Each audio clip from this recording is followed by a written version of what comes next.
आज का हमारा टॉपिक होगा एसेप्टिक पैकेजिंग। इसमें हम पढ़ेंगे, इसका इंट्रोडक्शन पढ़ेंगे, फिर इसकी वर्किंग, बेनिफिट्स पढ़ेंगे। इसी बीच कुछ और छोटे छोटे टॉपिक्स भी इस टॉपिक से रिलेटेड डिस्कस करेंगे। सबसे पहले देखते हैं कि एसेप्टिक पैकेजिंग होता क्या है। एसेप्टिक पैकेजिंग वो प्रोसेस होता है जिसमें कि हमारा पहले से ही स्टेराइल प्रोडक्ट स्टेराइल कंटेनर्स के अंदर फिल किया जाता है, और जो पूरा प्रोसेस होता है वो फिलिंग वो एसेप्टिक कंडीशंस में होती है। और फिलिंग करने के बाद हम उस कंटेनर को सील कर देते हैं, या पैक जो भी होता है हमारा उसको सील कर देते हैं, जिससे कि इन्फेक्शन ना हो। और इसी पूरे प्रोसेस को हम एसेप्टिक पैकेजिंग कहते हैं।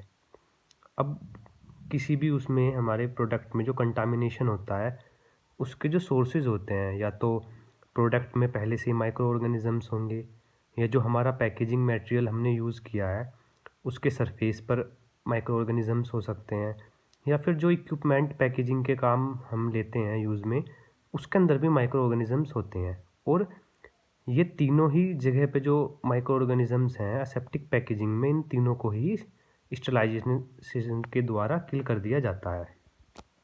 अब जो इसकी वर्किंग होती है उसमें सबसे पहले होता है जो हमारा इक्विपमेंट है हम उसको स्टरलाइज करते हैं, उसके बाद फूड का स्टरलाइजेशन करते हैं हम, और उसके बाद जो हमारा कंटेनर है उसका स्टरलाइजेशन करते हैं। अब जो फूड है उसको स्टराइल कंटेनर के अंदर हम फिल करते हैं, और फिल करने के बाद हम उसको सील करते हैं। और ये पूरा प्रोसेस जो होगा ये एसेप्टिक कंडीशंस के अंदर होगा, मतलब जिनमें कि कोई माइक्रो ऑर्गेनिजम्स ना प्रेजेंट हो।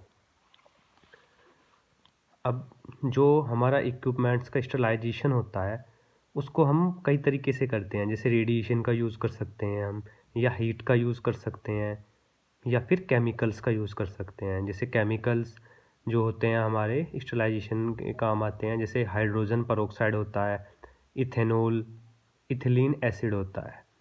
अब अगर हम हीट यूज़ कर रहे हैं तो उसमें हम सैचुरेटेड स्टीम का यूज़ कर सकते हैं, या सुपर हीटेड स्टीम का यूज़ कर सकते हैं, या हॉट एयर का।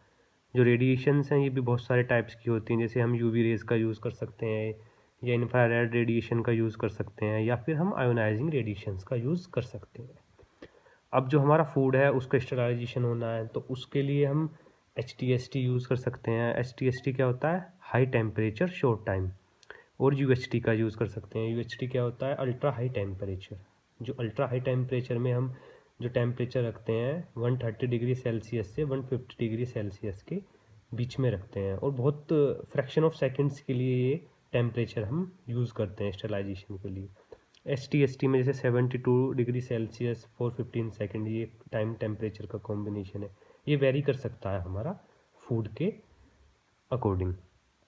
अब जो पैकेजिंग मटेरियल है उसका भी स्टरलाइजेशन करते हैं हम, जैसे थर्मल इरेडिएशन या केमिकल ट्रीटमेंट। ये तीनों वही हैं जो हमने इक्विपमेंट्स के स्टरलाइजेशन के लिए यूज़ किए थे।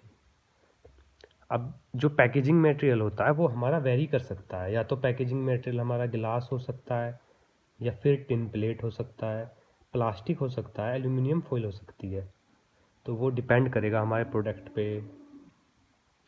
अब इसी पर चीज़ पर डिपेंड करता है हमारा पैकेजिंग सिस्टम। जैसे क्वेश्चन आता है एसेप्टिक कैनिंग क्या होता है, एसेप्टिक कैनिंग प्रोसेस डिफाइन कीजिए। तो वो प्रोसेस पूरा यही है, बस उसमें जो हम पैकेजिंग मटेरियल यूज़ करते हैं जैसे वो कैन करते हैं तो कैन सिस्टम होता है। ऐसे ही अगर बोतल का यूज़ कर रहे हैं तो बोतल सिस्टम होता है, कप सिस्टम होता है। सभी चीज़ें सेम रहेंगी, बस पैकेजिंग मटेरियल जो है वहाँ कैन होगा, कहीं पे बोतल होगा।